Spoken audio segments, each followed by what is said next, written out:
Hello and welcome to the Credit Compass, your guide to navigating the European credit markets.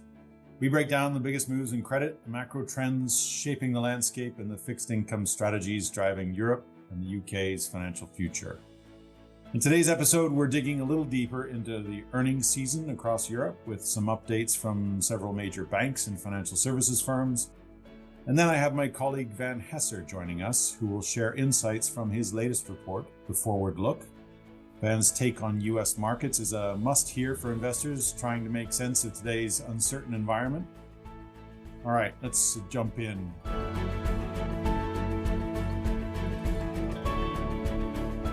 First up, on the earnings season, it is in full swing and several European banks have reported their results. Starting with Spain, where BBVA, Bank Inter, and Unicaja all posted declines in impairments. BBVA in particular saw the biggest improvement, especially in its domestic loan book. Bank Inter, meanwhile, recorded a slight uptick in its non-performing loan ratio, but that's more a reflection of how low their starting point was than any real deterioration. So all seems relatively well in Spain, reflecting the ongoing economic strength in the country. Moving up to the larger players, both HSBC and Deutsche Bank weighed in on the impact of U.S. tariffs. The good news? Neither expects a major hit. Even so, both took the cautious route and increased their impairment provisions.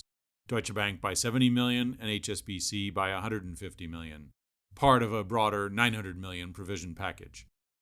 HSBC's CEO made an interesting point. If they had priced in a worst-case scenario at full probability, they would have needed an extra $500 million in provisions just for tariffs. While this does highlight the multiplier a full tariff impact could have, it is still small in the grand scheme of things, especially if we have a significant global downturn. BNP Paribas also nudged its provisions higher. They flagged the same headwinds to their investment banking activities going forwards, softer deal volumes due to tariff uncertainty, but along with the others pointed to a nice pickup in trading revenues that helped balance things out. Looking ahead, they're optimistic that M&A, IPOs, and other deal-making will bounce back once there's more clarity. And on the trade side, BNP also saw a boost in financing activity as businesses rushed to build inventory ahead of the April 2nd tariff rollout. Shifting gears, a couple of European asset managers also reported this week, DWS and Amundi. Both saw strong inflows into their investment products. A weaker dollar offset some of the gains, but the bigger story here is clear. Investors are re-engaging with the European markets. Amundi, for example, posted its best quarterly inflows since 2021, driven largely by growth outside of France. DWS, on the other hand, pointed to a steady migration of investors out of equities and into fixed income, a trend that both Van and I, especially Van, have been talking about for a while now. And speaking of Van, it's time to bring him in. Van, welcome. Thank you, Gordon. Great to be here. To kick things off, can you give our listeners a quick overview of our new publication, The Forward Look, and what they can expect from it? I'm happy to. So I'd say with the disruption in the global economic order unfolding every day, we thought it would be useful to pull back once a quarter and take stock of where we are and, more importantly, where we're headed. So the Forward Look will have three sections. One, our view, right, where we will outline our key views and forecasts of important macro markers, GDP growth, unemployment, one-year recession probability. The second section will be what we're watching, right? What are the three or four most influential factors driving credit markets as we look ahead? And third, we'll have a comment on valuation. Is credit rich or cheap? And of course, we're going to have your version with the UK and Europe and my version of the US. And hopefully investors and listeners will find that to be a useful guide, a roadmap to credit. Dare I call it a credit compass over the next quarter or so. The activities in the US have been so central to everything in the markets lately. At the moment, as I mentioned earlier, it has been mainly the uncertainty that's been holding everything back. What sort of insight can you give us on where things are headed for the U.S. economy?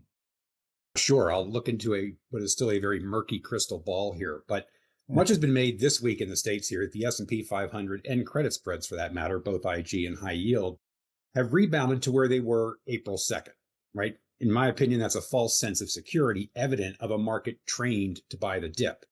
Now, when we think about where the US is headed, it's important to acknowledge where we are, right? In the aggregate, both the consumer and businesses are heading into slowdown from a position of strength. Consumers have enjoyed a strong jobs market, growth in real wages, and a surge in net worth. Businesses are enjoying margins that are just off of 50-year highs and favorable financial conditions. So this is going to help keep the US out of recession, in our opinion. Now, the forward look is a reminder that the tariff effect takes a while to embed. This past week, CEOs of Walmart, Target, and Home Depot met with the White House and reportedly said you're going to see empty shelves within weeks. Right now, we'll be watching that over the next quarter or so, and additional evidence that tariffs are starting to bite. And finally, we're watching closely the labor market. We'll get an unemployment number this Friday. With high margins, companies have the ability to retain employees. And so we wonder, right, is the uncertainty tipping the scale? Will we start to see the labor market crack? It's going to be an important thing to watch in terms of investor sentiment. Thanks, Ben. The U.S. consumer has long been a driver of economic activity, both in terms of the U.S. economy and those that are supplying it, and are now facing the ire of the U.S. administration. So maybe you touched on them there, but maybe you can give us a bit more detail in terms of how they're faring and what will the impact of the recent developments be on them. Well, it's something that markets are watching closely here in the States. You've got the soft data. We've got lots of survey data that comes out there, and we're seeing sentiment in polls drop down to levels that we saw at the GFC, or in some cases that we've never seen before. Now, some of that probably is frustration with inflation, frustration with the political environment in the US. We learned through the immediate aftermath of the pandemic that with the US consumer, pay less attention to what they say and more attention to what they do. And they have kind of spent over the last couple of years at a fairly robust pace, where we've continued to see that. Now, I think we're kind of at an inflection point, or certainly at a point where I think the consumer is now processing everything that's out there. Again, that soft data, that survey data is pretty negative. I think it's going to start to tip over into the hard data. We saw it a little bit in retail sales, the most recent retail sales, where there was evidence of pull forward of goods, which gave the overall numbers, an acceptable kind of read. If we take out that pull forward effect, you can definitely see a deceleration of consumer spending starting to take place. And again, one thing to keep in mind is that 10% or the top 10% of US consumers account for 50% of spending, right? So it's enormously important, the wealthier households in terms of this equation.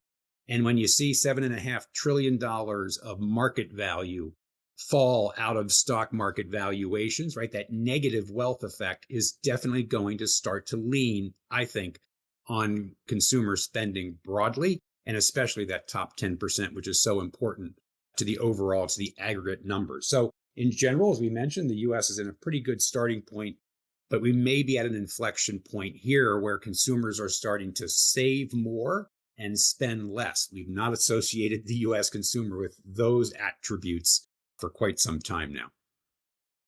The purpose of the forward look is to see what's going on and for credit investors out there. So what are the important elements that will be driving US markets in the months ahead? We start with what everyone's concerned about, and that's uncertainty, right? And that figures to hit equities harder than credit. So even with credit spreads in both investment grade and high yield in the States well through their long-term averages, we believe the income and diversification benefits of credit will continue to keep demand for the asset class strong. The recession call, obviously, is going to be instrumental here.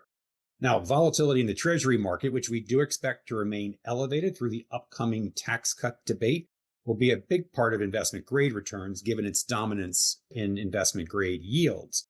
One more point worth making is that the growth in private credit and esoteric asset-backed securities, there are more ways than ever to invest in credit at attractive yields across the spectrums of public and private, secured and unsecured, liquid and illiquid, short duration or long. So 10 or 20 years ago, investors were much more limited in terms of how they could tailor their credit portfolio for risk and return. Today, there are more options in terms of all of those attributes. And I think, again, that's going to be a strong overall pull of investor funds into the credit asset class.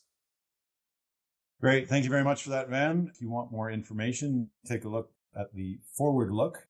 There's both a US version and will be a European and UK version as well. So as always, we'll be watching markets closely. The uncertainty that we face does put pause to the markets, but when windows of calm do appear, as we have seen recently, the issuance markets reopen and activity resumes. So looking forwards, we will likely have more periods of uncertainty. There's an increasingly degree of certainty in that, at least.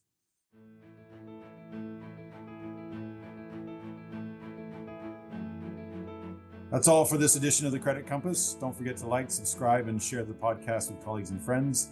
And for more on credit ratings and our in-depth financial research, please visit us at kbra.com. Till next time, stay curious, stay informed, and stay resilient. Let the Credit Compass help guide your way.